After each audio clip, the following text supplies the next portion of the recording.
నమో ఓంకారేశ్వర నమో నమః. అందరికీ నమస్తే. Hello FB, welcome to our page.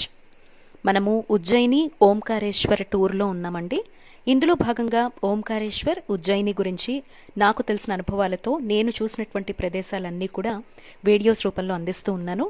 రీసెంట్గా మన పేజ్లో పోస్ట్ చేసినటువంటి వీడియోస్ అన్నీ చూడండి.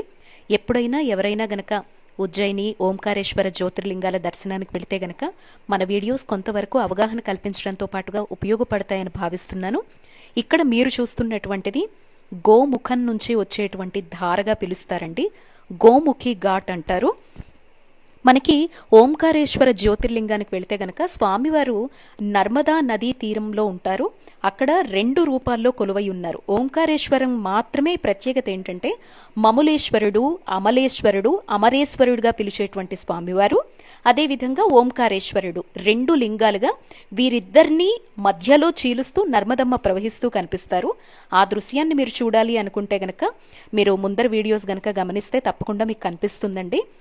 అలాగే మమలేశ్వరుడికి వెళ్లేటువంటి మార్గంలో ఫస్ట్ ఆ ఘాట్ దగ్గర మనకి ఇక్కడ మీకు కనిపిస్తున్నటువంటి గోముఖం నుంచి వస్తున్నటువంటి నర్మదమ్మ ప్రవాహాన్ని చూస్తారు. ఇక్కడ నర్మదమ్మలో మనం చూస్తేనండి అంతర్లీనంగా సరస్వతి ప్రవహిస్తూ ఉంటారు. నర్మదా కావేరి త్రివేణి సంగమంగా, త్రినది సంగమంగా మనకి ఇక్కడ అమ్మ దర్శనం ఇస్తూ ఉంటారు. అయితే ఈ గోముఖం నుంచి వచ్చేటువంటి ధార ఎక్కడి నుంచి వస్తోంది, ఎక్కడి నుంచి ప్రవహిస్తోంది అనేది మాత్రం ఇప్పటి వరకు ఎవరూ కనుక్కొనలేకపోయారండి. ఈ నీటిని మనం పట్టుకొని ఇంటికి తీసుకువెళ్ళొచ్చు. మామూలుగా కాశీ వెళ్ళామంటే గనక గంగా జలాన్ని ఇంటికి తీసుకురాకూడదు అని చెప్తారు. కానీ మనం ఉజ్జయిని టూర్ కావచ్చు, లేదా ఓంకారేశ్వరం టూర్ కావచ్చు, అక్కడికి వెళ్ళినప్పుడు అక్కడ ఉండేటువంటి పరమ పవిత్రమైనటువంటి త్రివేణి సంగమంగా ఉండేటువంటి నర్మదా, కావేరి, సరస్వతి జలాన్ని కానీ, క్షిప్రా నదిని కానీ ఏ జలమైనా మన ఇంటికి తీసుకొచ్చి ఇంట్లో ఏవైనా అశౌచాలు సంభవించినప్పుడు, ఆడవాళ్ల నెలసరి కంప్లీట్ అయ్యాక కావచ్చు, లేదా ఇంటిని పరిశుభ్రంగా చేసుకున్న తర్వాత పవిత్రంగా చేసుకోవాలి అనుకునేటువంటి క్రమంలో, లేదా పుణ్యకార్యాలు ఏవైనా మన ఇంట్లో జరిగేటప్పుడు ఇంటిని పరిశుభ్రంగా చేసుకునేటువంటి క్రమంలో కావచ్చు, మనం చక్కగా ఈ నీటిని చల్లుకోవచ్చండి. అక్కడే డబ్బాలు అమ్ముతూ ఉంటారు 10 రూపాయల నుంచి స్టార్ట్ చేస్తే. ఇక అలా మనం దాటుకుంటూ కొంచెం ముందుకొచ్చాక మనకి ఇక్కడ మమలేశ్వరుడిగా స్వామివారి దర్శనం జరుగుతుంది. ఇక్కడ ప్రత్యేకత ఏంటంటే మమలేశ్వరుడు వెలిసినటువంటి ప్రాధాన్యతే మట్టి లింగాన్ని పూజించడం అనమాట.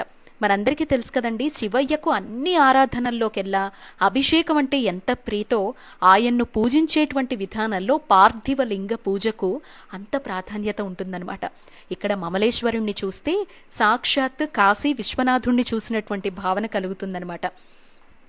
ఓంకారేశ్వరుణ్ణి చూస్తే కొంచెం మనకి తెలుగు రాష్ట్రాల్లో బాగా తెలిసినటువంటి శ్రీశైలంలో మల్లన్నను చూసినట్టుగా అనిపిస్తుంది.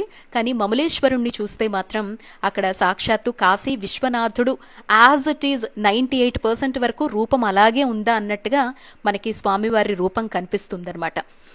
ఇలా ఇక్కడ ఏంటంటే ప్రత్యేకంగా పార్థివలింగ పూజ జరుగుతుందండి.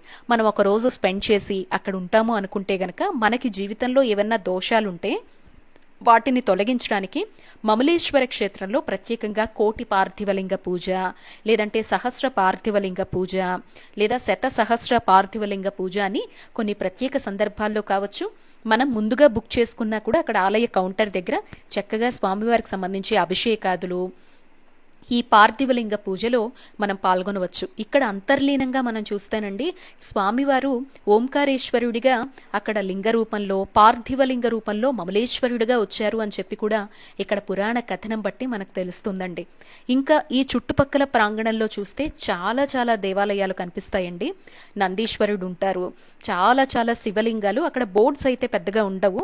దానివల్ల ఎవరు ఏంటి అనేది మనకు పెద్దగా తెలియకపోయినా సాక్షాత్తు పూజలు అందుకుంటూ చుట్టూ ప్రాంగణంలో అయితే మాత్రం చాలా చక్కనైనటువంటి దేవాలయాలు మనకి దర్శనమిస్తాయన్నమాట.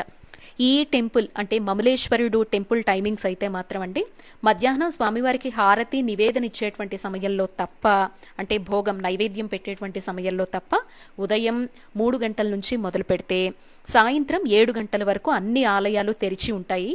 నదీ స్నానాలు అన్నీ అయితే మాత్రం 8 తర్వాత చెయ్యరండి.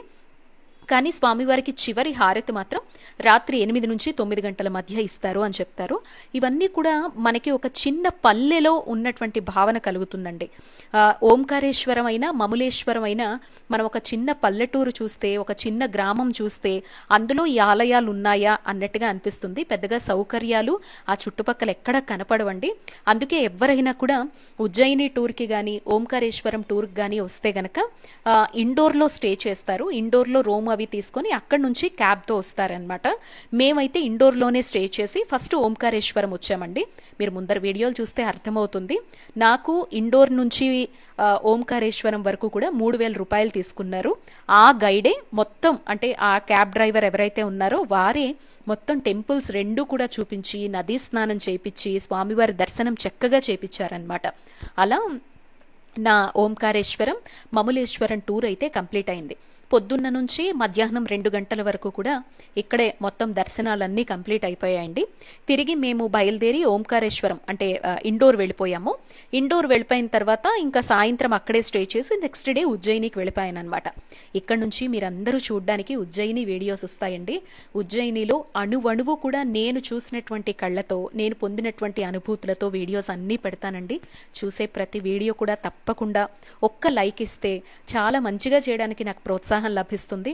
అదేవిధంగా ఎవరైనా ఎప్పుడైనా మన తెలుగు రాష్ట్రాల నుంచి వెళ్లే వాళ్ళు ఉంటే గనక వారికి వీడియోస్ అన్ని ఉపయోగపడతాయని భావిస్తున్నాను. సో వీటిని నర్మదా బాణలింగాలంటారు. వీటి ప్రాధాన్యత, వీటి షాపింగ్కి సంబంధించినటువంటి వీడియో కూడా మన పేజ్లో పెట్టానండి. ఈ వీడియో ఎవరైతే చూస్తున్నారో వాళ్ళు మీలో ఎవరైనా ఓంకారేశ్వర యాత్ర చేసి ఉంటే గనక తప్పకుండా కింద నాతో కామెంట్ బాక్స్లో మీ అభిప్రాయాన్ని పంచుకోండి. అలాగే ఓంకారేశ్వరంలో స్టే చేయడానికి కొన్ని లిమిటెడ్ ఆశ్రమాలు మాత్రమే ఉన్నాయండి. అవి డైరెక్ట్గా వెళితే పర్వదినాలు, విశేష మాసాలు కాకుండా ఉంటే గనక మనకి రూమ్స్ అవైలబిలిటీలో ఉంటాయి, ఏసీ నాన్ ఏసీ అనేది. మ్యాక్సిమం అందరూ కూడా ఇక్కడ స్టే చెయ్యరు. భోజనం విషయానికి వస్తే గనక మనం రిటర్న్ అయ్యేటప్పుడు 10 కిలోమీటర్ల దూరంలో ఇక్కడ మేము భోజనం చేశామండి. ఈ హోటల్ అయితే చాలా చాలా బాగుంది. బాత్రూమ్ పరంగా కావచ్చు, ఏవైనా వ్యక్తిగతంగా ఉండేటువంటివి అన్నీ మనము తీర్చుకొని భోజనం చేసి మళ్ళీ రిటర్న్ ఉజ్జయిని కావచ్చు, లేదా రిటర్న్ ఇక్కడ రైల్వే స్టేషన్కి వెళ్ళిపోతాము అనుకున్నా కూడా ఈ హోటల్ అయితే చాలా చాలా బాగుందండి. ఇక్కడ కొన్ని స్టే చేయడానికి హోటల్స్ ఉన్నా కూడా మనం అనుకున్నటువంటి సౌకర్యాలతో, సదుపాయాలతో ఉండవు. అడ్జస్ట్ అవుతాము అని అనుకుంటే మాత్రము హోటల్స్ కూడా కొన్ని మనకి నెట్లో కనిపిస్తాయండి. సో మనం సర్చ్ చేసి బుక్ చేసుకుని వెళ్ళొచ్చు. బట్ అవి అంత సౌకర్యవంతంగా ఉండవు. నార్మల్గా పెద్దవాళ్లతో, చిన్నపిల్లలతో వెళ్లే వాళ్ళైతే కాస్త వాటన్నింటికి ప్రిపేర్డ్గా వెళ్లాల్సి వస్తుందన్నమాట. ఎవరైనా మ్యాక్సిమం అయితే ఉజ్జయిని నుంచి ఓంకారేశ్వర్ వెళ్ళి రిటర్న్ అయిపోతూ ఉంటారు. రైల్లో వచ్చిన వాళ్ళైతే ఓంకారేశ్వరంలో మనకి రైల్వే స్టేషన్ ఉంటుందండి. మీరు రిటర్న్ టికెట్ చేసుకునేటువంటి క్రమంలో ఓంకారేశ్వరంలోనే డైరెక్ట్గా మీరు అనుకునేటువంటి ప్లేస్కి అయితే రిటర్న్ అయిపోవచ్చు. లేదా చుట్టుపక్కల ప్రదేశాలు చూస్తాము అనుకుంటే రిటర్న్ ఇండోర్ వచ్చేసి అక్కడ స్టే చేసి ఇండోర్లో తప్పకుండా చూడవలసినటువంటి ప్రదేశాలైతే విజిట్ చేయొచ్చు. నమస్తే.